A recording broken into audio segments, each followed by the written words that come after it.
passing of Stan Lee, and basically why Bill Maher's a dumbass, because there's no more important than comic books. It's like, yeah, and he said, he'd read the occasional one when he didn't have any Hardy Boys nearby. A lot of Marvel comics are more sophisticated than Hardy Boys. Okay, I'm not saying any issue of the Fantastic Four is equal of Ibsen or Shakespeare. Okay, but yeah. If Hardy Boys was your book of choice, I imagine you probably struggled a bit with that Hulk issue, didn't you? But no. The thing is, a lot of people like to kind of poo-poo the pop culture stuff, so there's more important things to worry about. Yes, but you got to live too. Okay, you can't. The Spartans tried this thing with everything is about duty and honor and country, and then there was no fun time anywhere else. And what happened to them? Yeah, they're fierce warriors, but where's the Spartan culture now? It's a movie. It's a comic book, in fact. But once upon a time, the big myths, the Greek and Roman mythologies and Norse, that was pop culture. Okay? Shakespeare and Marlowe and stuff, that was pop culture back in the day, okay? Steven Spielberg, and Shakespeare were about the same level at that time they were made. Shakespeare has since been, elevated to godhood almost because we look back at and the changes he made and what the result of, but at the time he was a hot playwright in town, and plays that only had really, as a popular entertainment, hadn't been around that long in England. It was a hot thing, a new thing. And you got to look back at what again, pop culture reflects the general culture. What are these people into at the time? And it's good for a historical perspective, looking back at what in this case, what was the American culture like in the late 50s, early 60s, when Marvel Comics came into its own. Because if you're going to get real nitpicky, yes, Marvel Comics had been as Marvel Comics. It stopped being Timely and Atlas and became Marvel Comics around the late 50s, and they were in the early 60s. But they were doing romance monks and monster books and westerns, so And over at DC, yeah, they're still doing superheroes, but it was this goofy stuff. It was Batman in space, and climbing around giant typewriters, and Superman was more concerned about trying to keep Lois from figuring out who he was than actually saving the planet half the time. It was pretty stupid stuff, and that's the thing with the Batman TV series. They didn't really do it. They just reflected what the books were like at the time. And Stan, he'd been working in the industry since he was literally a teenager. It's like before he went off to, I guess he got drafted or enlisted in the war. As a teenager, he was working at Timely, what became Marvel. And he was getting frustrated with all these stupid, stories that didn't go anywhere. And again, it was the old famous story. It was like he kind of dual sides. One, DC had just come out with the Justice League. It was Justice League of America, and we're doing great with it. And the head of DC was on the golf course with the head of Marvel, Martin Goodman, and saying what great they were doing. And he had gone to Stan and said, hey, give me some response, to this DC thing. And he was also wanting to do stuff a little more meaty, I mean, not great and outstanding world-class literature that would stand the ages, but he wanted to do something different than just, monster stories where he'd come up with a strange word and Jack Kirby had come up with a monster to fit the word. And he wanted to be, he was frustrated. He was wanting to be a serious writer. That's why he came up with Stan Lee in the first place. He was saving Stanley Lieber for when he became a real novelist. And his wife, Joan, said, look, you're going to quit anyway. And do a book the way you want. And that's where we got the Fantastic Four. And that took off, and then we got the Hulk, and, and eventually Spider-Man. And thing is, this was a very big sea change for the industry, and as a result, for pop culture at the time, as the kids coming up. Kids your age, Bill, if you were paying attention to your friends around you, not being so, oh, comics are beneath me. Admit it, you're being a snob here. You are being a snob because, I don't touch, comic books are for little kids. That's what changed with Marvel. It was no longer for little bitty kids.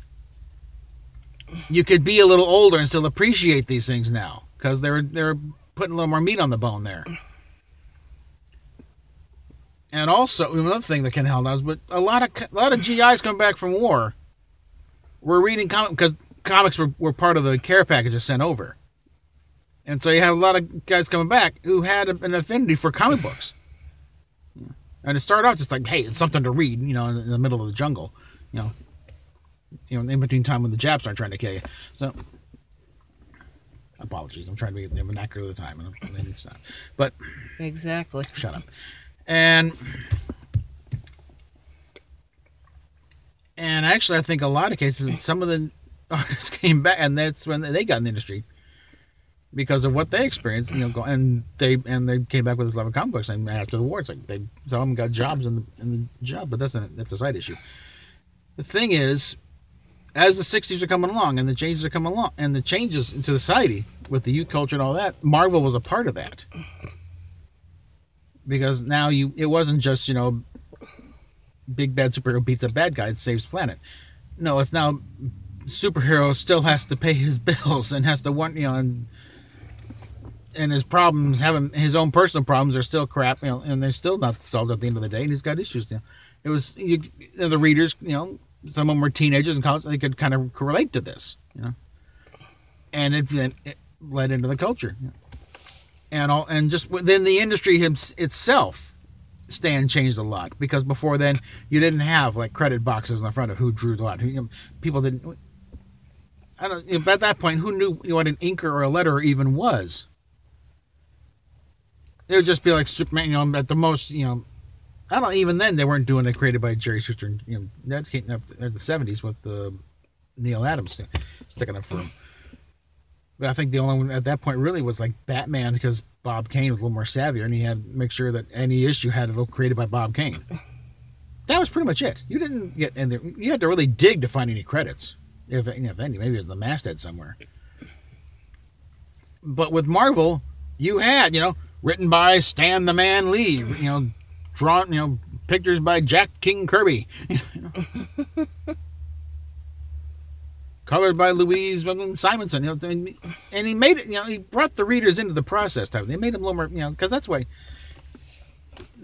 people are a little more proprietary about Marvel than they ever were about DC. Because with Stan's, little hucksterism, he felt they were being brought into the process. Made, like you're part of the team. The Merry Marvel Marching Society, as it was called, the fan club at one point. Ooh. Or another one was FOOM, Friends of Old Marvel. Like, I still got my FOOM membership card somewhere. But and the way you talk about in the letters section in the back, and talking about the stuff going on in the bullpen, which was really crap, because most of the guys worked in their own place. They rarely came to the office and worked. But it was also kind of a half-ass bleed, saying, come on down, see what's going on. It's like, yeah, if you had gone down to the Marvel offices at the time, you probably would have been put to work. Seriously, because they were that understaffed and that poor. Hi, really? Hey, here, take this down to copy. Yes, you could have gotten a job. Wow. To be in New York in the late '60s, and I want to work in the comic book. Go down to Marvel; they'll put you to work immediately. You may not get paid right away. But again, it's Stan really kind of for a cultural shift. He was kind of part of that. He wasn't the driving force necessarily, but he was definitely one of the main cogs between the Beatles and the war and Marvel Comics come on and changing the landscape for popular entertainment. And in a way, the movies really is kind of reflecting back on that, because now the people who grew up liking them are now in a position to be making these movies. And doing them right, too, because, Marvel has a long history of very, very bad adaptations of their characters. Don't get me started on Captain America. Oh, God. What? Oh, that first Captain America movie. I remember seeing teasers in the theater and posters on the and saying, coming soon. It's like, no, I went straight to video. With good reason, because it sucked. Yeah, I think Screen Junkies did a video on that one, didn't they? For some reason, yeah, there was there was an honest trailer about that thing. 3 words: Italian Red Skull. That's all you need to say. Oh God. Oy vey. Yeah. and Spider-Man went back and forth how many times, and of course the ever popular 70s TV series. Didn't Marvel do one of those 9/11 comic books? They did. In fact, I think they jumped on the bandwagon first because Joe Quesada, it's like, say what you will about him as editor-in-chief during his tenure, but he said, look, Marvel Comics are set in New York. We need to do something. And they out quick. I think the tribute book with just the posters of, different artists came a later, but hit the ground running was an issue of Amazing Spider-Man. And it was just all black cover, original logo on the top, and it was Spidey, it's coming in with the wreckage from 9/11. And we can't just pretend this didn't happen. It's too big a thing. We can't just ignore it in the Marvel universe. You've got to work it in, and they had where 9/11 happened in the Marvel universe, and it's just hold on.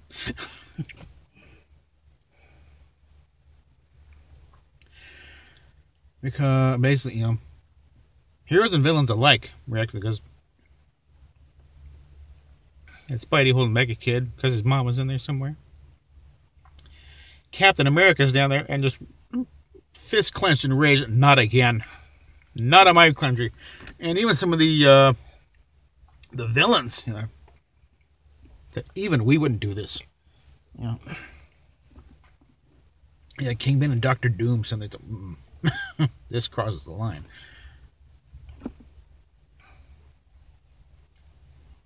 But yeah, just comic books? No. No, Bill. These are not just funny books, okay? And the little thing of comics are just for kids. That line died a long time ago. You need to get with the times, Sparky, okay? Good grief. Even Archie is growing up. Even Archie, but again, we're... As and especially the Marvel Comics books stopped being for little bitty kids from the time they were never for little bitty kids, frankly. I mean, they weren't the mature audience stuff they got going on now, but they were never for little bitty kids. Okay, you always had a little smarts and a little few miles on you to really get a Marvel book, even the early Fantastic Four stuff.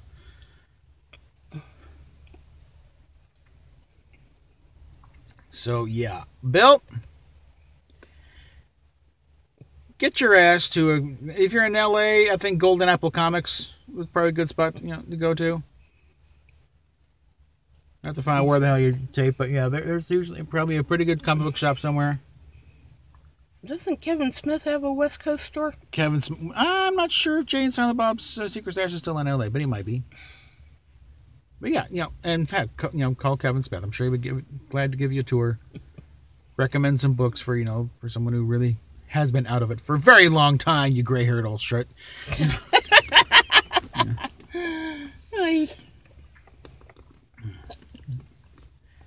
And get with it. And now, another thing is just the final capper on there, because the way Stan presented, the way people looked at it, is kind of like everyone's favorite crazy old uncle,